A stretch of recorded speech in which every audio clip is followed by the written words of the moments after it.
KUAM TVH, first on Guam.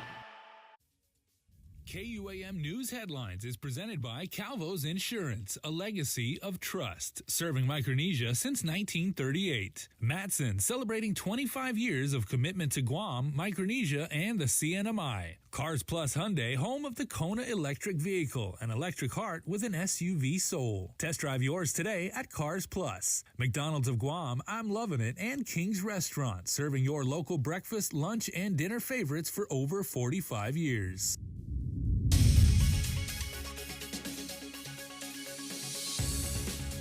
Ahead on primetime, former Governor Felix Camacho and Senator Tony Atta announced Republican gubernatorial ticket.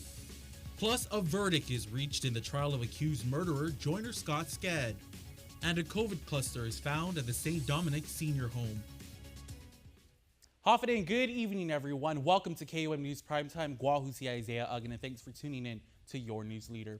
It's official. Former Governor Felix Camacho and Senator Tony Atta will run for governor and lieutenant governor on the Republican side of the ballot. And according to today's press conference, they will run unopposed in the primary. Here's more as Decision 2022 ramps up. I'd like to welcome and introduce the next governor of Guam, Governor Felix Camacho. In a unified front, former Governor Eddie Calvo introduced former Governor Felix Camacho as the next governor of Guam during a press conference this afternoon at the Republican Party of Guam headquarters in Tamuning. The two-term governor said he could no longer sit on the sidelines and watch the people of Guam suffer. The island needs leadership. They need character. And with my faith in God, I believe that all things are possible. So I ask once again that you entrust me once again for such a time as this, when our people are crying out for help, that in this new season of hope and restoration, freedom will be restored. And you will have a choice. The people of Guam, the voters, will have a choice on leadership come November. Senator Tony Atta will be joining Camacho along the campaign trail as his running mate. This is where leadership begins, and this is what we do for our island, is lead our people. Our people have been looking for leaders, and their leaders have not been around. I have full faith and confidence, and that's why I decided, yes, that I will run with Felix Camacho to be our governor. Because I know with Felix Camacho as our governor and the Camacho Atta team, Guam will see better days, and the better days are here to come now. Senator Atta is a 5-term lawmaker. This also marks his second bid for lieutenant governor.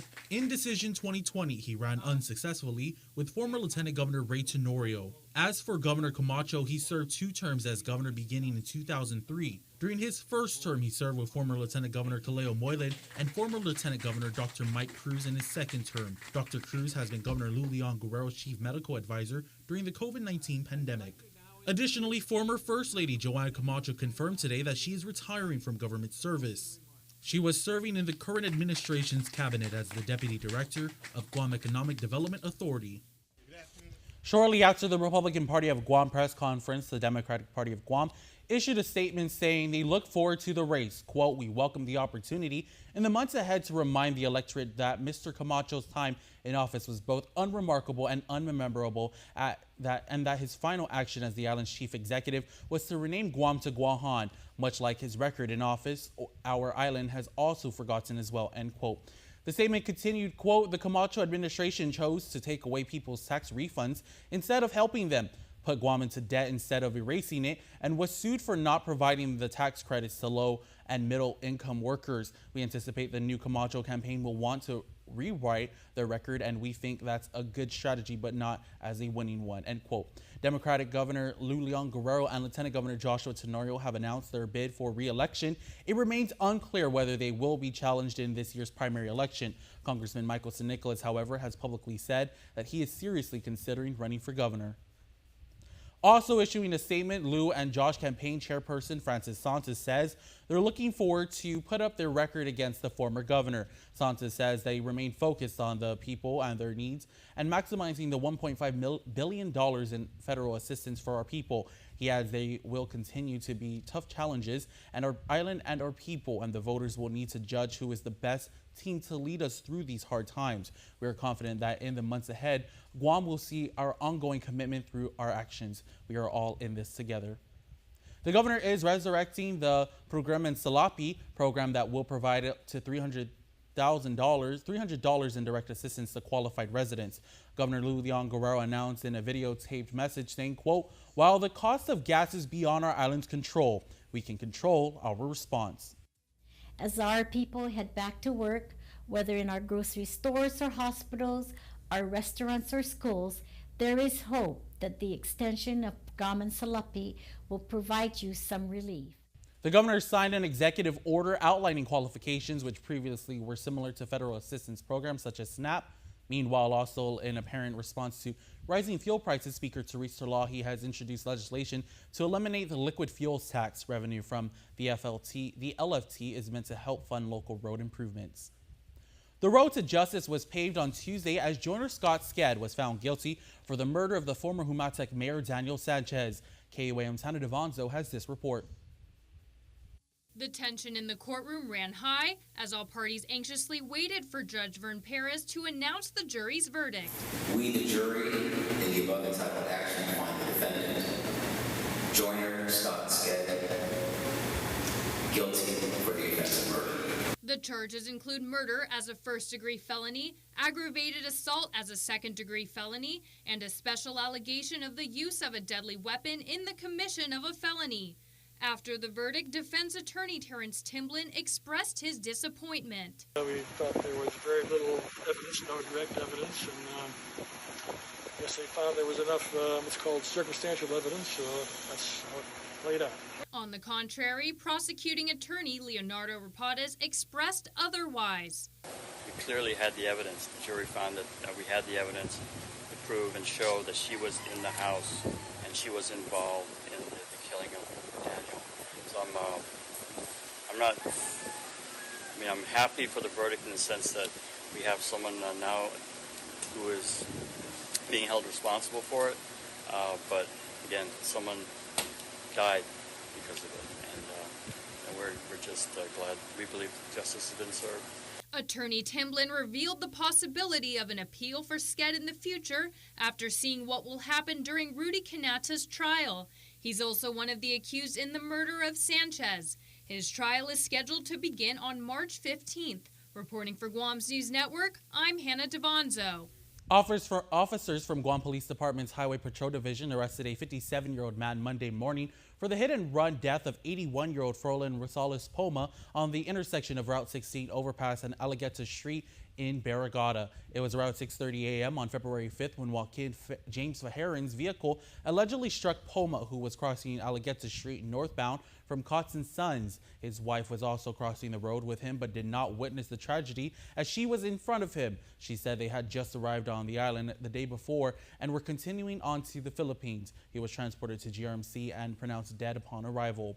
According to Fajarin, he had no clue he ran over someone. He was charged with vehicular homicide and negligent homicide. He was booked and confined.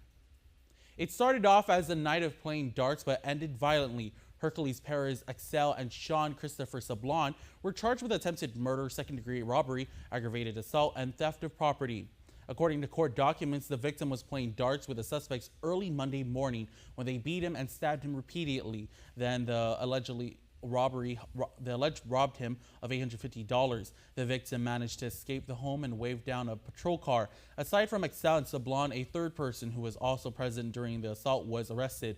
Rebecca Ann St. Nicholas is accused of luring the victim in a bedroom where the assault occurred. She was charged with second-degree robbery, aggravated assault, and robbery. The last time the island had a full-time chief medical examiner was back in 2019 when Dr. Aurelio Espinola retired at the start of the year. Now come summer, Dr. Jeffrey Nine will be the new CME as he has accepted the offer authorized by the Postmortem Commission. Dr. Nine's salary will be $310,000 plus benefits. CNMI's Attorney General Edward Manabusan confirmed their commitment to providing $50,000 as part of this package in exchange for Dr. Nine providing forensic pathology services to the CNMI. He currently serves as Yuba Bay Country Medical Examiner in Prescott Valley, Arizona. His resume also includes extensive experience as a professor of pathology at such institutions like University of Pittsburgh School of Medicine and University of New Mexico School of Medicine. More tax breaks may be on the way for small, struggling businesses. A bill by Senator Mary Torres would raise the revenue ceiling to qualify for a lower 3% business privilege tax from the current $250,000 to $500,000. Revenue Tax estimates it will reduce government collections by up to $1.1 million, but Torres says much of that will be made back through increased business activity. RT believes that any anticipated revenue loss may be offset on a residual basis through the payment of income taxes on net operating profits once our economy rebounds from the COVID-19 pandemic. About 650 more businesses are expected to qualify for the 3% BPT. DRT estimates that about 85% of all businesses on Guam make $250,000 or less a year and already qualify. Government revenues continue to track higher than projected. The latest report from the Budget Bureau shows that government collected $24.7 million more in BPT and $46 million more overall in general fund revenue after the first 4 months of the fiscal year.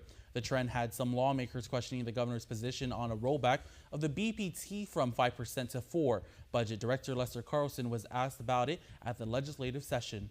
Clear. The governor is receptive to looking at the BPT reduction if there is a permanent, proven replacement revenue source. She will entertain that. We had talked for years already about internet sales tax, leveling the playing field, capturing revenue that is escaping taxation and collection on internet sales. The governor has stated previously that she was against the rollback, but has softened that stance recently. Carlson said he's concerned that reducing the BBT will leave the government short on a variety of funding needs. Because taking $60-some million out of the revenue available for appropriation in any fiscal year, particularly when we need assistance in many areas, deferred maintenance in schools, for example, highways that are not covered by the federal funds. I think that if we could come to a meeting of the minds in that regard, the governor would be very, very receptive to that discussion. The BBT was raised after the 2016 tax cuts under the former Trump administration led to an estimated $60 million drop in GovGuam revenues. Coming up on your news leader, a cluster of COVID positives was identified over the weekend at the island senior home in Barrigada Heights. This story and more when KUAM News Primetime returns. Get up-to-the-minute news, plus access to alerts, streaming radio, promotions, and more on your mobile device by downloading the KUAM News mobile app, available at the App Store now. Don't need a work break, keep the smile on your face. The moments you can't replace, and I'll be around. Whoa, you can count on me. You can count on me for life.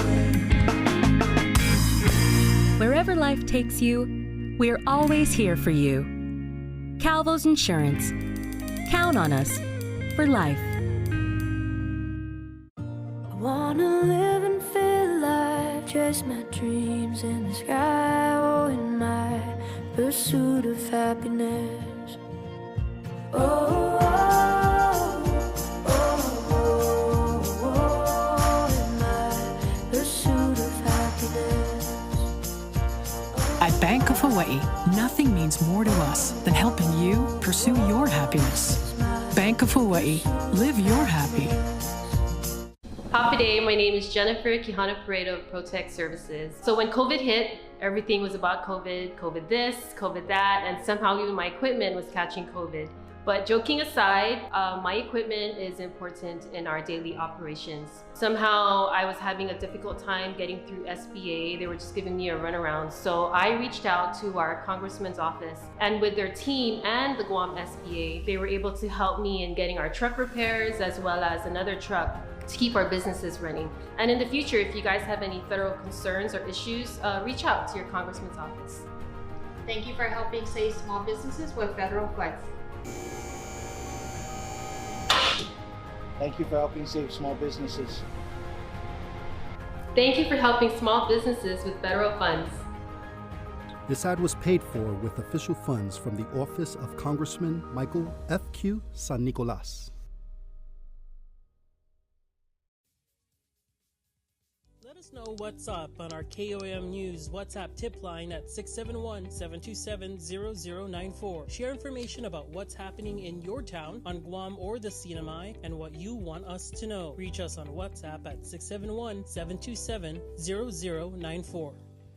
Welcome back to your news leader. Despite safety measures in place and being on full lockdown since March of 2020, over the weekend, a total of 15 residents and 3 employees tested positive for COVID-19 at St. Dominic's Senior Care Home in Barrigada Heights. KUAM's Jonah Gancharfaris has the details. Our resident Manamco, our community of Dominican sisters, and our staff are all safe, and we have steadily continued with our service and care amidst this pandemic to this day, end quote. However, despite safety protocols, yesterday, St. Dominic's Senior Care Home posted on their Facebook account that over the weekend, swab testing was done of the whole facility to include 36 residents and between 70 to 75 staff. The results? 15 residents and 3 employees testing positive for COVID. They immediately informed the families of all the residents, and a plan of action was executed with officials from Public Health. COVID-19 Incident Commander Fernando Esteves. I notified my case investigation team to begin conducting a case investigation of St. Dominic's because of its high-risk nature. So they did start that initial coordination and discussion with St. Dominic's on Sunday. Public Health members from Public Health went over there to conduct an assessment, determine what the needs were. Based on that, on Monday, we sent staff over there to assist St. Dominic's in adjusting some of the protocols for this situation. Also providing support with some PPEs and HEPA filters as they get through this. 7 public health nurses moved all COVID-positive residents to the ward of the senior home in order to separate them from those who were not affected. Public Health provided much-needed assistance as St. Dominic's has no reserve or backup staff. Esteves adds that once residents were secured, they were able to analyze the situation and establish a treatment plan for the positive residents. And they're under constant monitoring, so their baselines were good. There was no, at least at that point, based on the evaluations, there was no need to move any of the patients to the hospital. They were doing well. And so just coordinating for the treatment and then coordinating for our containment folks to go over there and do their jobs. Based on their risk criteria, they were the best candidates for sotrovimab. So 15 IV infusions with sotrovimab were given by HSP. The senior homes post goes on to say, quote, "We will be in a fierce battle with the virus this coming 10 to 21 days, and we beg for your understanding, support, and prayers, especially for our Manamco, who will be doing their own individual fights with the virus. For our frontliners and for all of us here at St. Dominic's, we will all do our best to do our duty and serve our vulnerable population. We will take care of our Manamco, whom you have entrusted to us," end quote. Reporting for Guam's News Network, I'm Jonah Gancharfaris. As per their Facebook page, they say for now all is well, residents are all stable, and the staff is doing fine. The Operation Homebound team are still hard at work tending to the island's most vulnerable who need aid amidst the Omicron surge. Over the past week or so, the Homebound team has visited about 311 people in over 91 different sites. National Guard Public Affairs Officer Captain Mark Scott.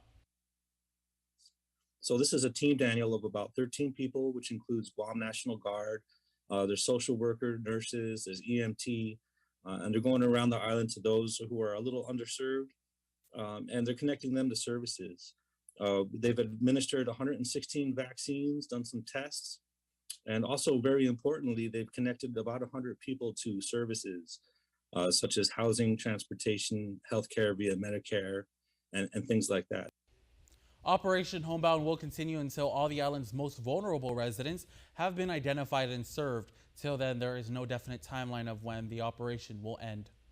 Military officials call it the most important project in the Pacific. KUAM regional correspondent Tomas Manglonia reports from Tinian on the groundbreaking of the Department of Defense multi-million-dollar divert airfield. And today, this Tinian Divert Development Project is the largest and the most important Air Force project in the region. A sign of the times, a large investment on Tinian for the nation's defense, marking the military's permanence in the region. The groundbreaking comes after 6 years of negotiations, which culminated in 2019 when the U.S. Department of Defense and the Sinai Government and Ports Authority inked a 40-year lease worth $21.9 million for airport and seaport projects. This ground has been divided and parsed, with the people of Tinian sacrificing 2/3 of the island to witness our goals of being part of the great American story. That story comes with over a $161 million contract awarded to Black Micro Corporation, which is expected to complete the job by October 2025. Work includes the airfield development at the Tinian International Airport, encompassing approximately 1,000,002 cubic yards of mass excavation for the development of a new taxiway, as well as parking aprons for 12 fueling aircraft. Local leadership says those promises will have an impact beyond the fence. I am certain that this project will continue to demand a labor force, which will bring in more employment opportunities for our people moving forward. And looking back, the island has played a strategic role for the country during World War II. It was once the largest air base in the world and served as the launching pad for the atomic bombs dropped on Hiroshima and Nagasaki. From now and into the future, this airfield will enhance our ability to meet mission requirements, broaden our defense strategies, and expand our capabilities for training and operations. That mission only growing faster with rising tensions in the Asia-Pacific region and a reminder at the groundbreaking of the NMI's relationship with America. Our relationship is complicated, no doubt, but we continue to make great strides to forge a united path that is mutually beneficial because we must. Tomas Manglonia for KUAM News on Tinian. The Sinai Senate will be holding a joint committee meeting on Friday at 9 a.m. to discuss the House resolution impeaching Governor Ralph Torres and the proposed Senate impeachment rules. The joint committee was tasked with drafting the rules by Senate President Jude Hofschneider. The public notice states that due to COVID-19 mitigation efforts, oral testimonies won't be heard. Instead, written comments will be accepted via email prior to the meeting. The Senate impeachment trial has yet to be scheduled. At least 6 out of 6 of the 9-member Republican-led Senate would need to vote to convict Torres and remove him from office. He was impeached by a vote of 15 yes, 4 no, and 1 abstention in the House of Representatives in January. Coming up, Dave Delgado has high school wrestling results, and later a creative donation is made to one middle school's music program. Keep it here. We're back in a moment.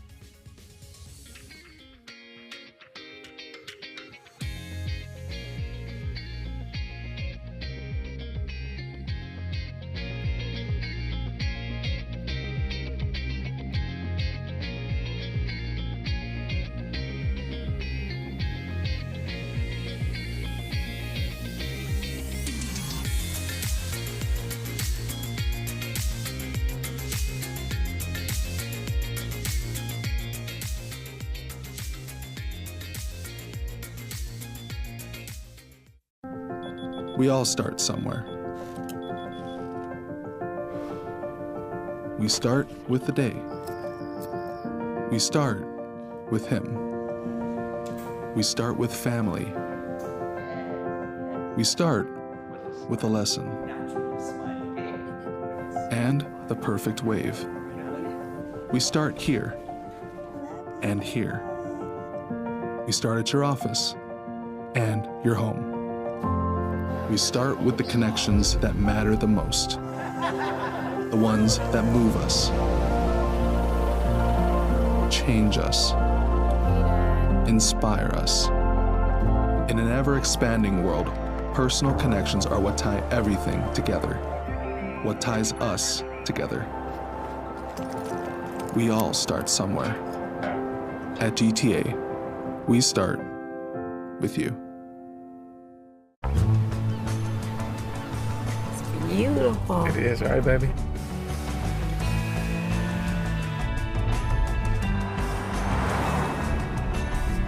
Dad, isn't that where we usually stop for gas? It's where we used to stop, but not anymore. But isn't that the place with the milkshakes? Okay, all right, let's go. Good job, kids. Take your adventure further in the first ever Santa Fe Hybrid.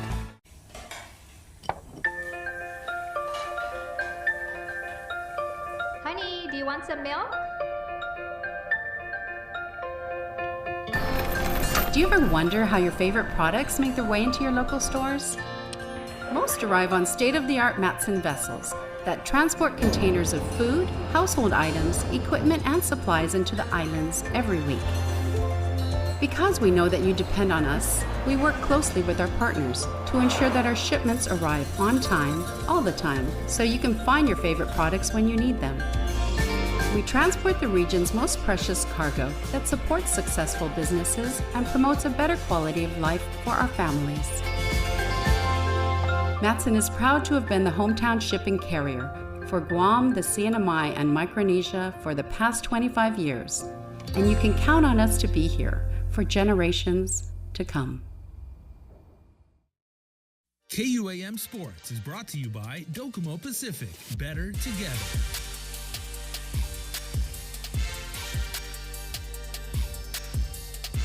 High school wrestling from the ESA League. FD hosting Sanchez. Lorelei Gandoli taking on Anita Manglotnya in the 134-pound division. Gandoli with the takedown for the 2-0 lead. Anita Manglotnya also secured 2 points off a takedown and one off an escape to lead 3-2 in the second period. Gandoli went on to score 3 more points to take the match via points, 9-6. Teammate Nissi Lujan was also victorious in her 143-pound match against Alyssa Gonzalez. After a slow start, Lujan was able to get the single leg takedown and drive Gonzalez onto the mat. Nissi kept the pressure on Alyssa, working her way into side control. After working position, she didn't let up, securing a hold of her shoulder. Lujan took the win via pin in the first round.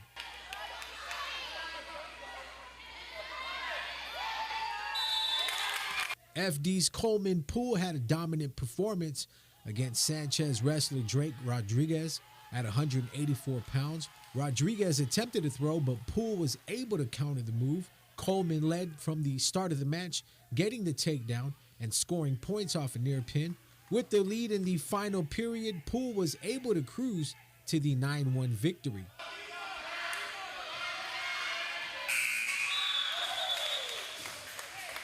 Sanchez wrestler Caleb Santiago evened the score in the 116-pound weight class.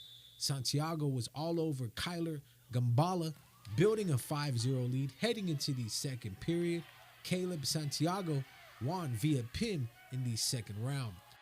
Friars Logan Rosario and Sharks wrestler Thomas Santiago took to the mats next in the 124-pound weight class.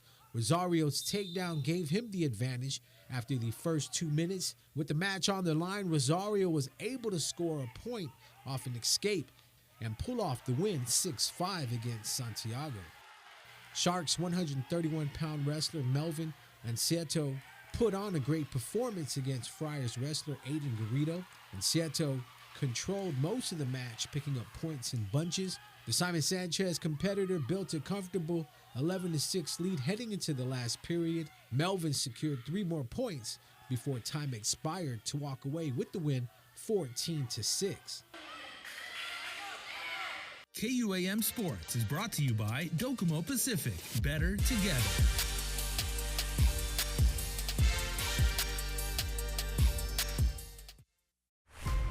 Building on the past, we at Docomo Pacific Business believe in helping businesses move forward and together, changing the way we get things done to make you and your company reach your highest potential.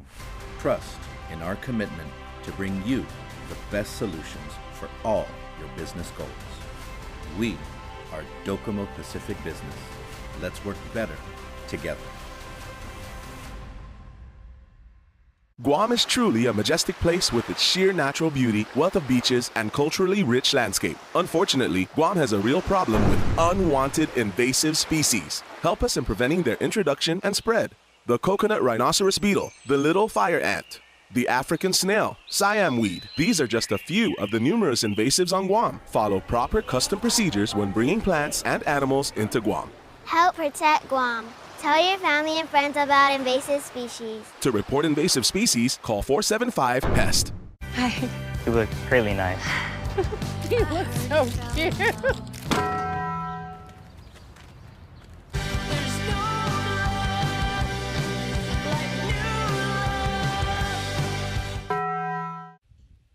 Welcome back, and it's now time of the show where we announce birthdays. Happy February 22nd birthday to Pharrell John De Leon. Happy 16th birthday, son. We love you. Say Mom, Dad, Lexi, and Andre. Happy birthday to you from all of us at KUAM. Remember, you can be a part of the Cold Stone Creamery Birthday Club by registering online at KUAM.com. Now be sure to include with your photo and name and birthday.